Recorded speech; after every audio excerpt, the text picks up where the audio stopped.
Our world is full of the unexplainable. And if history is an open book, all of these amazing tales are right there on display, just waiting for us to explore. Welcome to the Cabinet of Curiosities.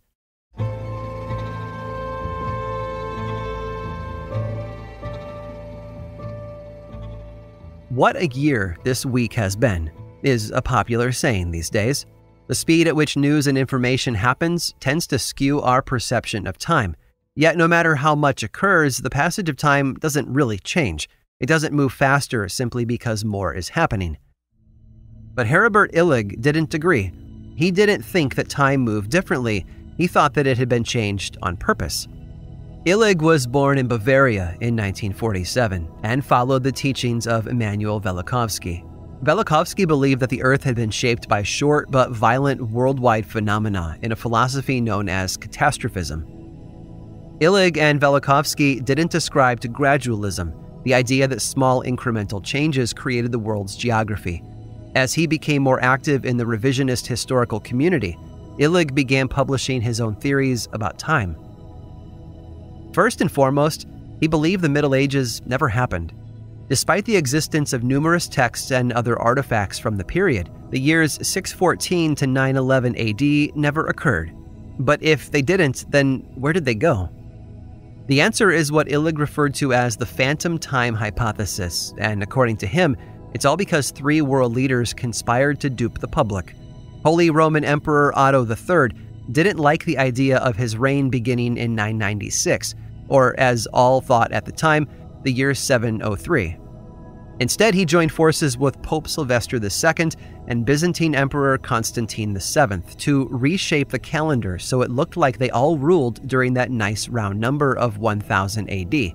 To accomplish their task, Illig claimed that these three monarchs changed specific documents and even forged a few of their own, conjuring up fake historical events to reinforce the lie.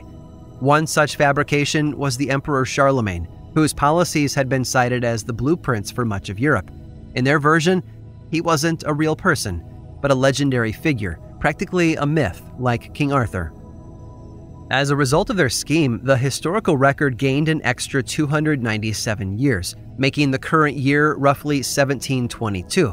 He reasoned that a lack of earth-shattering events during that time meant those years could easily have been fudged by anyone with enough power and authority to do so.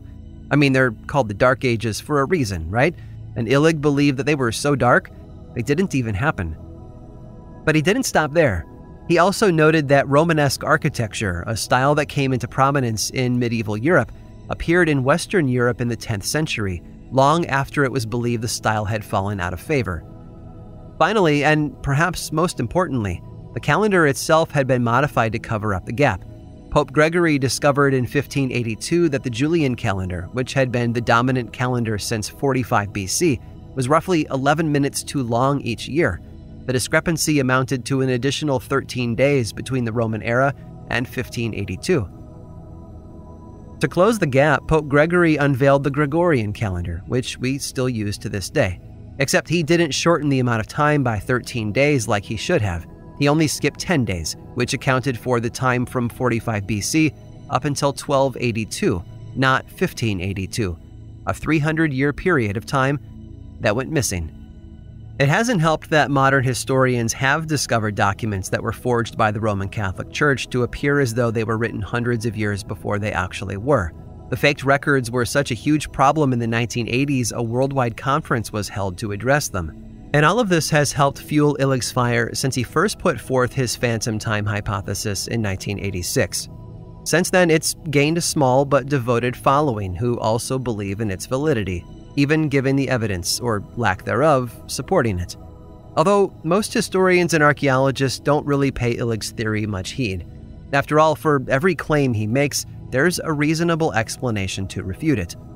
For example, if Charlemagne were just a legend, then the monarchs who invented him would also have had to invent the history of Anglo-Saxon England, the Byzantine Empire, and the Islamic expansion throughout the former Roman Empire. A daunting feat, even for three world leaders. Unbelievable? Sure, but also more than a little curious.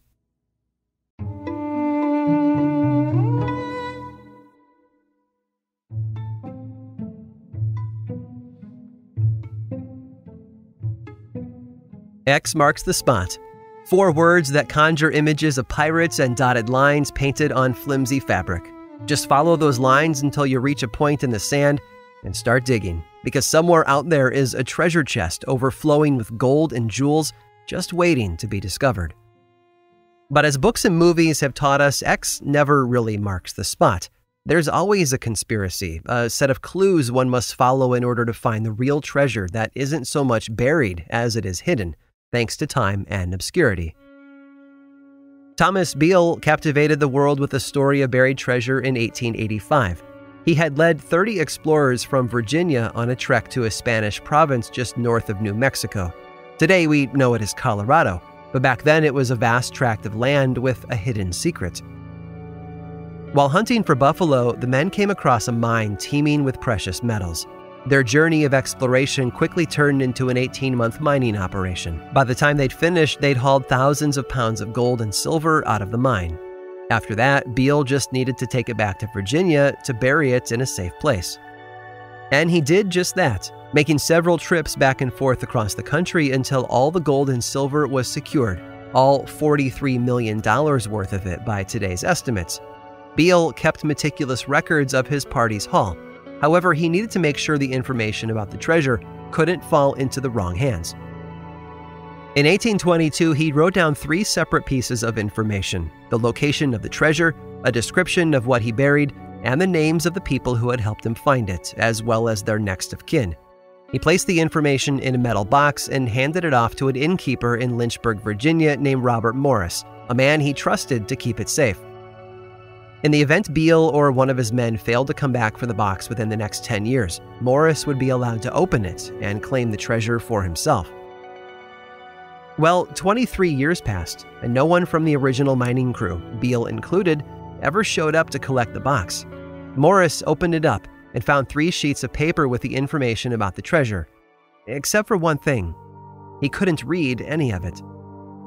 Beale had encrypted everything in a ciphertext, a method of concealing information using an algorithm called a cipher. The location, description, and list of contacts had all been obscured using 3 different ciphers, and Beale had not provided a key. He'd meant to, of course. Months after he deposited the box with Morris, he sent him a letter from St. Louis with word that a friend would be mailing the key soon. But it never arrived. Morris wasn't a codebreaker, so he held onto the box for a while before eventually giving it to a friend. A friend fancied himself a cryptographer of sorts and managed to decode the second ciphertext, the description of the treasure, using the Declaration of Independence as the key. The 2 remaining texts proved more difficult to solve. Rather than ask someone else for help, he decided to crowdsource the efforts.